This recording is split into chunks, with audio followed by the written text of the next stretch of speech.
dia, pessoal. É um prazer para nós estarmos aqui entre vocês. E a nossa fala, porque quando o desafio é grande, a gente se junta, se apega ao outro, né? Para dividir, então, o desafio. A nossa fala, ela vai se dividir em 5 partes, que no caso são quem somos nós, e aí entra a parte da apresentação, quem foi Maria Firmina dos Reis, existe um pensamento filosófico em Maria Firmina dos Reis? Onde está esse pensamento filosófico? Quem pesquisa ou quais campos estudam Maria Firmina dos Reis? Então, eu sou Ângela Saldanha, essa é Maria Emília Álvares, que me concedeu aí o privilégio de apresentá-la. E, primeiramente, a gente gostaria de agradecer o GT pela possibilidade de estar aqui. É preciso que a gente confesse que não somos filósofas, né? A filosofia, ela nos sequestrou, digamos assim, nos arrebatou na pós-graduação, né? E também é preciso que a gente nomeie a nossa branquitude, a nossa cisgeneridade. Então, somos 2 mulheres lidas como brancas, cisgênero, 2 mulheres nordestinas, que temos o trabalho e a pesquisa atravessados pela filosofia.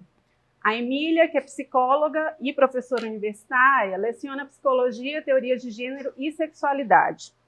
Eu sou advogada, mestranda, junto ao programa interdisciplinar em Cultura e Sociedade na Universidade Federal do Maranhão, e tive a honra de ter na minha banca de qualificação a professora Suzana de Castro, então a culpa é toda dela. E ela que nos apresentou, então, esse GT, assim como o canal da Ampof, né? E que nos levou a projetos como Uma Filósofa por Mês, né, no YouTube, e tudo isso, todo esse conjunto, toda essa panaceia foi para nós um farol na escuridão durante o recente momento da pandemia que nós atravessamos. Então, gente, deixa eu só dar uma baixadinha. Hoje nós convidamos vocês a se juntarem conosco nesse resgate, já que a gente já falou aqui, né, desde o começo da manhã em resgate, o resgate da memória e do pensamento filosófico de Maria Firmina dos Reis, uma maranhense, nascida em 1822, num contexto brasileiro em que as portas da independência, da sua independência em relação a Portugal, não pensava tão cedo em se desapegar daquele que talvez tenha se tornado seu débito histórico mais profundo, a escravização de pessoas traficadas da África. Uma maranhense. Assim, Maria Firmina estrategicamente assinou em forma de pseudônimo o primeiro romance da literatura brasileira. Se chama Úrsula. Foi lançado em 1859. Considerado precursor da temática abolicionista na literatura brasileira, anterior, inclusive, ao épico e bem conhecido, bem mais conhecido, Navio Negreiro, de Castro Alves, que foi publicado somente 40 anos depois, em 1880. Aliás, ela foi a primeira autora a descrever o porão de um navio tumbeiro.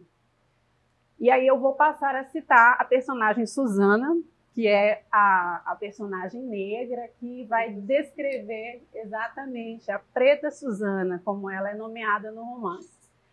Começa a citação. Meteram-me a mim e a mais 300 companheiros de infortúnio e de cativeiro no estreito e infecto porão de um navio. 30 dias de cruéis tormentos e de falta absoluta de tudo quanto é mais necessário à vida passamos nessa sepultura, até que abordamos as praias brasileiras. Para caber a mercadoria humana no porão, fomos amarrados em pé, e para que não houvesse receio de revolta, acorrentados como animais ferozes das nossas matas, que se levam para recreio dos potentados da Europa. E por que falamos em resgate? Esquecida por décadas, Úrsula, essa obra da Maria Firmina, só foi recuperada, gente, em 1962, pelo historiador paraibano Horácio de Almeida, que encontrou a obra, o manuscrito, em um sebo, no Rio de Janeiro. Aí a gente vai lembrar lá da Carolina Maria de Jesus, né? Dá para fazer aqui um paralelo. E hoje, até seu rosto verdadeiro é desconhecido. Nos registros oficiais da Câmara de Vereadores de Guimarães, que é o município onde ela veio a falecer, está a gravura com a face de uma mulher branca, um retrato inspirado na imagem de uma escritora gaúcha chamada Maria Benedita Câmara, com quem Firmina foi confundida à época. O busto da Maria Firmina, que está nos museus, no Museu Histórico do Maranhão, também a retrata embranquecida, de nariz fino e cabelos lisos. Para além de seu brilhantismo literário, Maria Firmina também protagonizou a inauguração da primeira escola pública mista no Maranhão, um feito marcante numa época em que a sociedade fazia questão de manter bem delimitados os papéis destinados ao homem e à mulher maranhenses.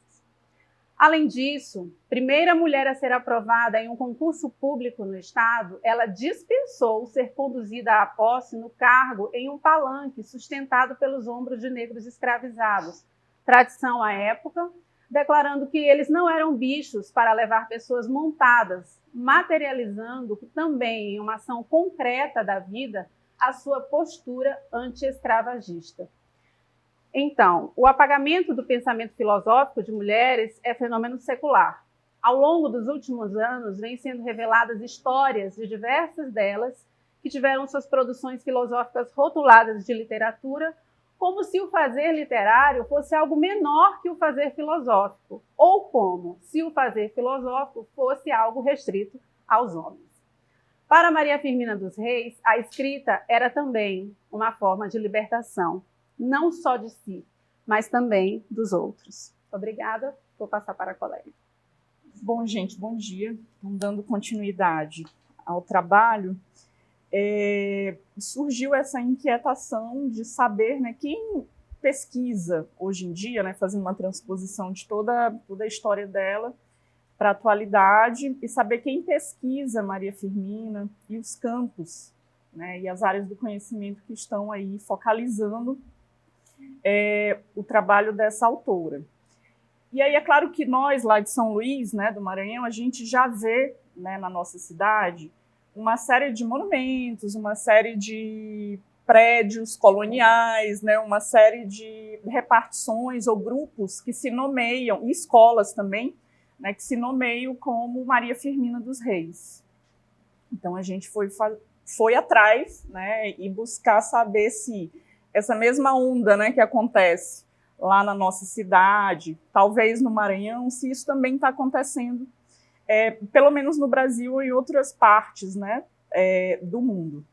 Então, com esse trabalho, buscamos conhecer quem seriam esses pesquisadores, né, da autora no país e qual é a abordagem de sua obra nos meios acadêmicos.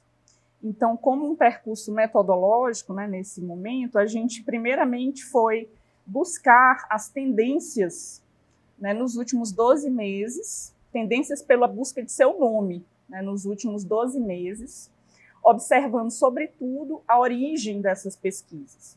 Posteriormente, a gente elencou, pelo menos os periódicos da Universidade Federal do Maranhão e da Universidade de São Paulo. Quais seriam, então, nesses periódicos, as principais discussões sobre a contribuição filosófica da obra da autora? Para tanto, a gente utilizou uma ferramenta chamada Google Trends, que é essa que vai buscar, nos últimos 12 meses, as tendências, né, de busca do nome, e fomos até os sites dos portais de periódicos das universidades. E aí, como resultado, a gente percebeu que Maria Firmina, nos últimos 12 meses, tem uma pesquisa, sobretudo no Brasil, com grande maioria no Maranhão. Temos picos de pesquisa entre a semana 14 e 20 de novembro e dias 6 e 12 de novembro de 2021, né, e 6 e 12 de março de 2022. A gente fez uma inferência, né, a isso, possivelmente, porque o Google Trends não mostra especificamente qual seria, né, a busca feita, mas só o nome. Nesse dia 14 e 20, a gente inferiu que talvez algo relacionado à Semana da Consciência Negra, né? E no dia 6 a 12 de março, seria desse ano, o que marca o bicentenário de nascimento, né, da autora. Então, continuando, então a gente constatou que o nome da autora é pesquisado sobretudo no Brasil, mais precisamente no estado do Maranhão, sendo os artigos encontrados, em sua maioria, partindo das letras e da literatura, mas isso não deixa de, a gente também não deixou de encontrar, por exemplo, artigos da área da história, né, de pesquisadores da história, ou mesmo da filosofia. São escritos majoritariamente por mulheres e analisam, né, com grande número a obra Úrsula, né, a obra que é mais analisada, sendo que também algumas outras dela, como A Escrava, ou mesmo Gupeva, né, também são analisados. E aí, então, a gente conclui, né, essa nossa busca, né, essa nossa reflexão, de que o pensamento filosófico de Maria Firmina ele é marginal, nesse sentido. Peraí, gente, que aconteceu aqui, uma janela entrou bem na frente, rapidinho. Isso. Ele é marginal, ele reclama por maior visibilidade em outras paragens, né, o que mostra exatamente, o que evidencia, né, esse trabalho, né, de se saber quais seriam outras áreas que estariam buscando essa área. E aí eu também me refiro agora a uma grande estudiosa, né, professora do curso de História da Universidade Federal do Maranhão, professora Régia Agostinho e de Água. É horrível lembrar que criaturas humanas tratem a seus semelhantes, 1859, tratem a seus semelhantes assim, e que não lhes doa a consciência de levá-los à sepultura asfixiados e famintos.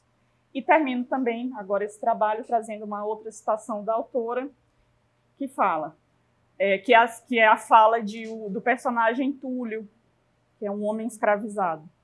Ele diz: a mente, isso sim, ninguém pode escravizar.